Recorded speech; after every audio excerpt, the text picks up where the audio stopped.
Assalamualaikum warahmatullahi wabarakatuh. Halo semuanya, perkenalkan saya Dini Fitriani dengan NIM 23010001 dari Prodi Ilmu Hukum semester 4 kelas A. Pada kesempatan kali ini saya akan mempresentasikan tugas mata kuliah Hukum Acara Peradilan Tata Usaha Negara atau yang disebut HAPTUN yang ditugaskan oleh Bapak Muhammad Iqbal Al-Ansori Firdaus, SPD MPD SH MH. Presentasi ini bertujuan untuk memenuhi nilai pada mata kuliah HAPTUN. Saya berharap presentasi ini dapat memberikan pemahaman dan bermanfaat bagi kita semua. Nah, adapun beberapa yang akan saya jelaskan yaitu terkait tentang pengertian PTUN, dasar hukum pendirian PTUN, kewenangan absolut dan relatif PTUN, contoh kasus dan kewenangan PTUN. Nah, di sini saya akan menjelaskan terlebih dahulu apa itu PTUN. Pengadilan Tata Usaha Negara atau yang disebut PTUN adalah pengadilan khusus dalam lingkungan Peradilan Tata Usaha Negara yang bertugas memeriksa, memutus, dan menyelesaikan sengketa tata usaha negara.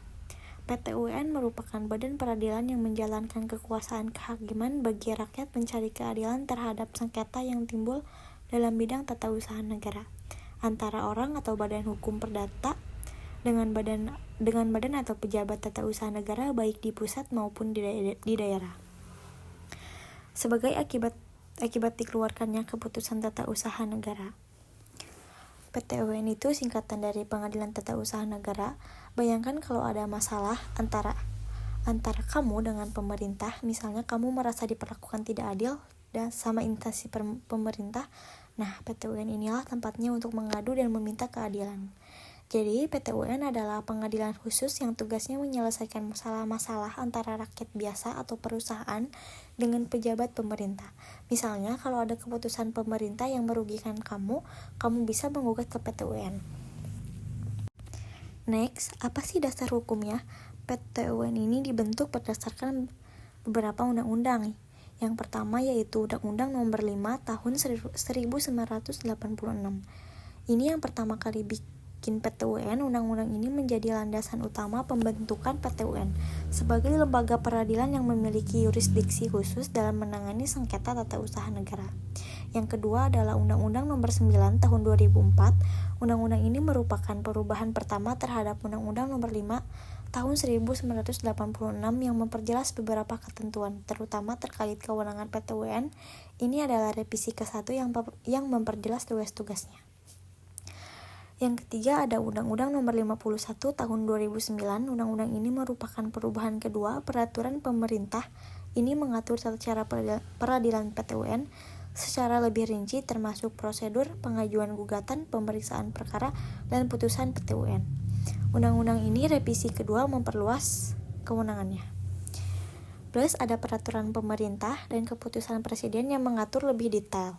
Undang-undang ini merupakan perubahan pertama terhadap Undang-Undang Nomor 5 Tahun 1986 yang memperjelas beberapa ketentuan terutama terkait kewenangan PTUN.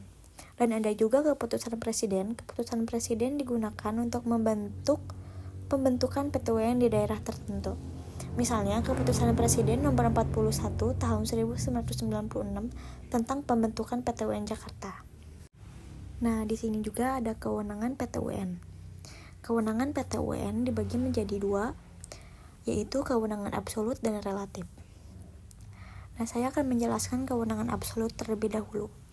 Kewenangan absolut adalah kewenangan PTUN untuk memeriksa, mengadili, dan memutus sengketa berdasarkan objek atau materi pokok sengketa.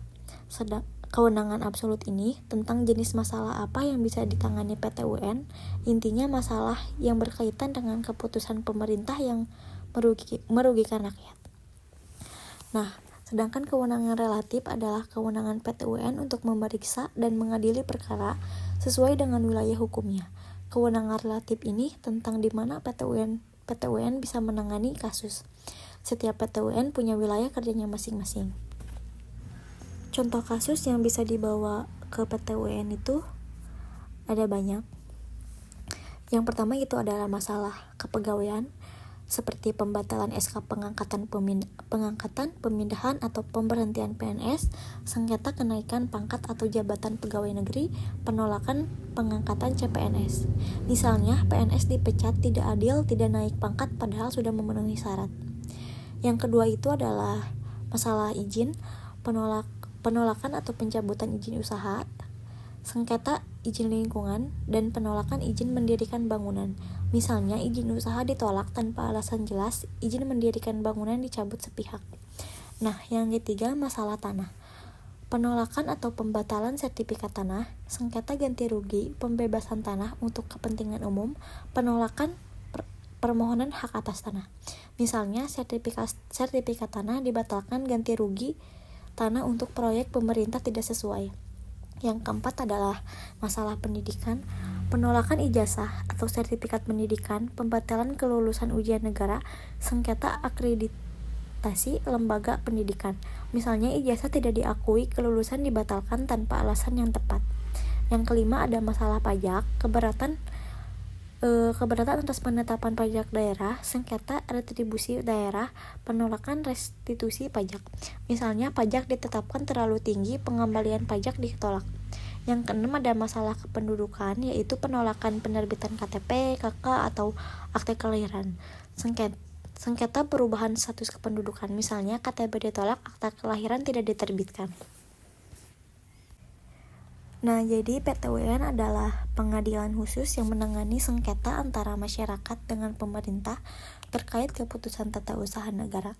Dasar hukum utamanya Undang-Undang Nomor 5 Tahun 1986 dan perubahannya Undang-Undang Nomor 9 Tahun 2004 dan Undang-Undang Nomor 51 Tahun 2009. Kewenangannya terbagi menjadi dua, absolut berarti berdasarkan jenis sengketa dan relatif berdasarkan wilayah hukum. Contoh kasus PT-UN, sengketa kepegawaian, perizinan, pertanahan, pendidikan, pajak, dan kependudukan. Fungsinya memberikan keadilan bagi masyarakat yang dirugikan oleh keputusan atau tindakan pemerintah. Intinya, PT-UN itu seperti wasit yang membantu menyelesaikan masalah antara rakyat dengan pemerintah. Kalau kamu merasa dirugikan oleh keputusan atau tindakan instansi pemerintah, kamu bisa mengajukan gugatan ke PT-UN untuk mendapatkan keadilan.